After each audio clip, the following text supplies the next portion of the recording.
ಅದು ಎಷ್ಟರ ಮಟ್ಟಿಗೆ ಅಂದರೆ ಗ್ಲೋಬಲೈಸೇಷನನ್ನು ಬಹುಶಃ ಭಾರತದಲ್ಲೇ ಮೊಟ್ಟ ಮೊದಲು ಅರ್ಥ ಮಾಡ್ಕೊಂಡಿದ್ದವರು ಪ್ರೊಫೆಸರ್ ನಂಜುಂಡಸ್ವಾಮಿ.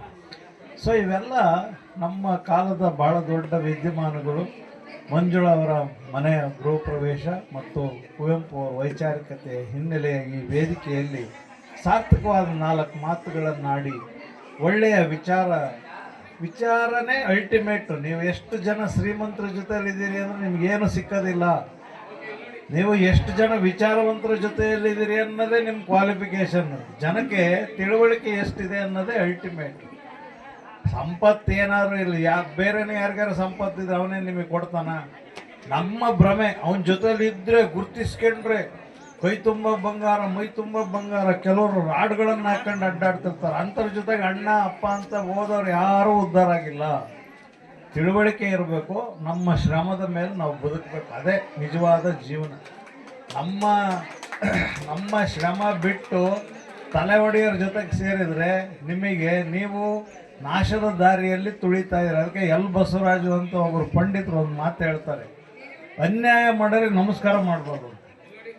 ಯಾಕೆ ಅಂದರೆ ಅನ್ಯಾಯ ಮಾಡೋರಿಗೆ ನಮಸ್ಕಾರ ಅಂದರೆ ಅವನು ನಾನು ಭಾಳ ಒಳ್ಳೆ ದಾರಿಲಿದ್ದೀನಿ ಅಂತ ತಿಳ್ಕೊಂಬಿಡ್ತಾನೆ, ಇನ್ನಷ್ಟು ಅನ್ಯಾಯ ಮಾಡಂಗೆ ಆಗ್ತಾನೆ. ಅದಕ್ಕೆ ಅವನನ್ನು ನಿರ್ಲಕ್ಷಿಸಿ.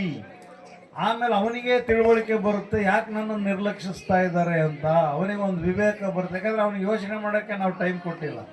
ನಾವು ಅವನಿಗೆ ಉಜೂರ್ ಅಂದೋ, ನೀವು ಭಾಳ ದೊಡ್ಡ ಮನುಷ್ಯ ಅಂದೋ. ದುಡ್ಡಿರೋರೆಲ್ಲ ದೊಡ್ಡ ಮನುಷ್ಯರಾಗಿದ್ದರೆ ಈ ದೇಶ ಇನ್ನೂ ಭಾಳ ಸಮೃದ್ಧಿ ಆಗೋದು. ದುಡ್ಡಿರೋದು ಮುಖ್ಯ ಅಲ್ಲವೇ ಅಲ್ಲ. ನಾವು ಯಾವ ವಿಚಾರದ ಜೊತೆಯಲ್ಲಿ ಬದುಕ್ತಾ ಇದ್ದೀವಿ ಅನ್ನೋದು ಮುಖ್ಯ. ಎಲ್ಲರಿಗೂ ಅವ್ರ ದುಡಿಮೆ ಇರುತ್ತೆ. ಪ್ರತಿಯೊಬ್ಬನಿಗೂ ಇವತ್ತು ಒಂದಲ್ಲ ಒಂದು ಬಗೆಯ ದುಡಿಮೆ ಇದ್ದೇ ಇದೆ.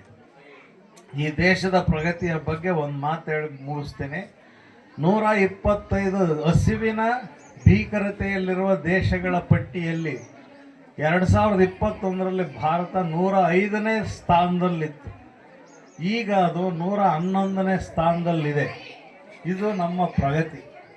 ಈ ಬಗ್ಗೆ ಹಸಿವಿನ ಸೂಚ್ಯಂಕದ ಬಗ್ಗೆ ಯಾರೂ ಮಾತಾಡೋದಿಲ್ಲ. ಅವರು ದೇಶದ ಪ್ರಗತಿಯ ಬಗ್ಗೆ ಮಾತಾಡೋಕ್ಕೆ ಅನರ್ಹರು ಅಂತ ನಾನು ತಿಳಿತೀನಿ. 111 ಪಟ್ಟಿಯಲ್ಲಿರೋದು 125ನೇ ಪಟ್ಟಿಗೆ ಇನ್ನೊಂದು 5 ವರ್ಷ ಆದ್ಮೇಲೆ ಹೋಗಲ್ಲ ಅಂತೇನು ನಂಬಂಗಿಲ್ಲ.